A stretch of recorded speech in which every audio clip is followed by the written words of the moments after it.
হে আসসালামু আলাইকুম, কেমন আছো তোমরা সবাই? আশা করি সবাই খুব ভালো আছো। তো আমি আজকে চলে আসলাম আরও একটি নতুন রেসিপি নিয়ে। সেটা হচ্ছে ফুলকপি দিয়ে আমি আজকে ফ্রাইড রাইস রান্না করব। তো ভিডিওটি দেখতে থাকো, আশা করি ভালো লাগবে। তোমরা যারা এখন আমার চ্যানেলটা সাবস্ক্রাইব করনি অবশ্যই সাবস্ক্রাইব করে রাখবে, তো নতুন ভিডিও পাওয়ার সাথে সাথেই তোমাদের কাছে নোটিফিকেশন চলে যাবে।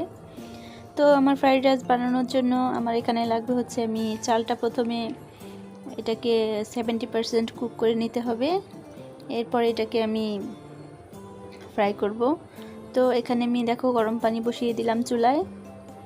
এখানে আমি চিনি গুঁড়া পোলাওয়ের যে চাল আছে ওই চালটা নিয়েছি। তো এখানে চালটাকে আমি একটু ভালো করে পরিষ্কার করে ধুয়ে নিব। তোমাদের আমার ভিডিও কেমন লাগে অবশ্যই কমেন্ট সেকশনে এসে জানাবে। আরও ভিডিও যদি দেখতে চাও, কী ধরনের রেসিপি দেখতে চাও সেটাও আমাকে জানাবে। আর আমার মিনি কিচেন ডেকোরেশনটা তোমাদের কাছে কেমন লাগে সেটাও বলবে। আর যদি নতুন নতুন কোনো আইডিয়া থাকে তোমাদের সেটাও আমাকে জানাবে। তো এখন আমি এখানে গরম পানি বসিয়ে দিয়েছিলাম। এখন আমি দিয়ে দিলাম এখানে সামান্য লবণ ও তেল। এখন আমি পানিটা ফুটে ওঠা পর্যন্ত অপেক্ষা করব। এরপরে আমি এখানে চালটা অ্যাড করে দিব। তো এখন আমি এখানে চালটা অ্যাড করে দিচ্ছি। চালটা আমি 70% কুক করে নিব। এরপর এটাকে আমি ছেঁকে নিব। তোমরা যদি ভিডিওগুলো দেখো তাহলে আরও নতুন নতুন ভিডিও বানানোর আগ্রহ পাই। তো অবশ্যই আমার ভিডিওগুলো দেখবে আর কেমন লাগে জানাবে।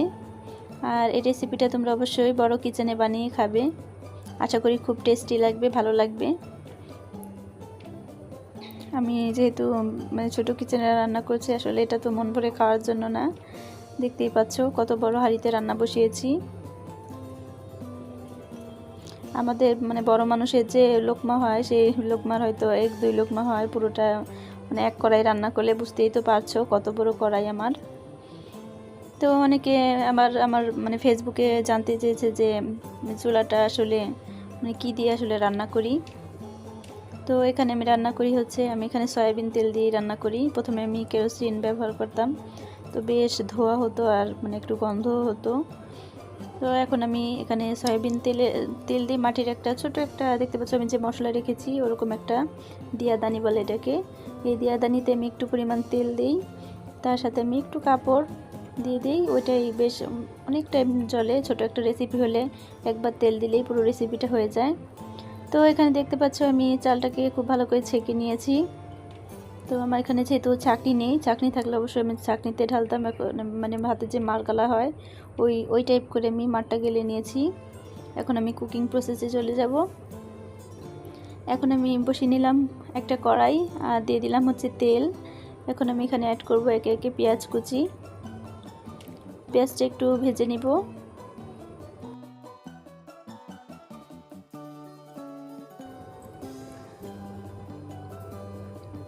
পেঁয়াজটা আমার এখানে ভাজা হয়ে গিয়েছিল। এখন আমি এখানে অ্যাড করে দিয়েছি হচ্ছে মুরগির মাংস।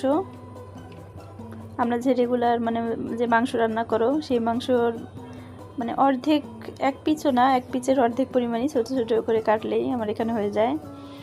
এখন আমি দিয়ে দিলাম হচ্ছে ফুলকপি, ছোটো ছোটো করে কেটে নিয়েছিলাম। এরপরে একে একে আমি এখন দিয়ে দিব জিরা গুঁড়া, সামান্য পরিমাণ একটু হলুদ গুঁড়া, সামান্য মরিচের গুঁড়া। এখন আমি এটাকে খুব ভালো করে একটু মিক্সড করে নিব। বড় কিচেন তো আসলে অনেকেই করছে, ছোট কিচেনও অনেকেই করছে। তো আমি এর আগে একটা বড় কিচেন খুলেছিলাম, বেশি দিন এটা চালাইনি, 2-3 মাসের মতো চালিয়েছিলাম, কোনো কারণে এটা আর করা হয়নি। এরপরে ভাবলাম আবার কিছু শুরু করি। তো সেই থেকে মনে হলো যে না, আমি মিনি কিচেনটা ট্রাই করে দেখি। প্রথম শুরু করলাম যখন ভালোই লাগলো, দেখি ভালোই লাগে রান্না করতে। গুছিয়ে নিয়ে যখন বসি, আমার ছোট একটা ছেলে আছে, ও বারবার এসে এসে দেখে যায়, বলে এগুলা আম্মু, এগুলো কি সব তোমার খেলনা এগুলো? তো ওকেও আলাদা করে খেলনা কিনে দিতে হয়েছে, নাহলে আমার এগুলো ধরতে আসে বারবার। তো এখন আমি এখানে টমেটো সস ও সয়া সস অ্যাড করে দিয়েছি। এখন যে আমি চালটা যে কুক করে রেখেছিলাম সেই চালটা আমি এখানে অ্যাড করে দিব। দেখো কি সুন্দর হয়েছে চালটা, ঝুরঝুরে। রাইসটাও খেতেও মানে খুব টেস্টি হয়েছিল। তো এখন এটাকে আমি আবারও খুব ভালো করে একটু নেড়ে একটু মিক্সড করে নিব। আসলে চালটা তো আমার কুক করাই, তো এটা একটু নাড়াচাড়া করলে বেশ 3-4 মিনিট বা 5 মিনিটের মতো নাড়াচাড়া করলে এটা রান্নাটা হয়ে যাবে পুরোপুরি কমপ্লিট। তো তোমাদের যদি আমার ভিডিওটা ভালো লেগে থাকে একটা লাইক করতে অবশ্যই ভুলবে না, আর চ্যানেলটা অবশ্যই সাবস্ক্রাইব করবে।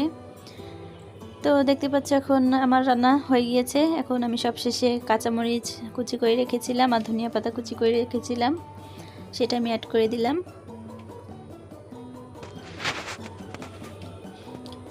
আমার ফুলকপি দিয়ে করা ফুলকপি অ্যান্ড চিকেন ফ্রাইড রাইস আমার পরিবেশনের জন্য তৈরি হয়ে গিয়েছে। এখন আমি এটা পরিবেশনে চলে যাব। দেখতে পাচ্ছ আমি এখানে খুবই কিউট, এত কিউট দেখতে, আসলে দেখে কতটা বুঝতে পারছো জানি না। কাঁসার প্লেট, তো কাঁসার প্লেটে আমি সার্ভ করে নিব। আর ছোটো ছোটো প্লেটে সার্ভ করে আমি আমার ছেলেকে খেতে দিই। মাঝে মাঝে খায়, ওর মুড ভালো থাকলেও খায়, মুড ভালো না থাকলে বলে খাবো না। তো মাঝে মাঝে নিয়ে আবার খেলাও করে, ওর হাঁড়ি পাতিল আছে ওগুলোতেও রান্না করতে বসে যায় এগুলো নিয়ে। তো সবার কেমন লাগলো ভিডিওটা বলবে। সবাই ভালো থেকো, সবার জন্য শুভকামনা রইল। আল্লাহ হাফেজ।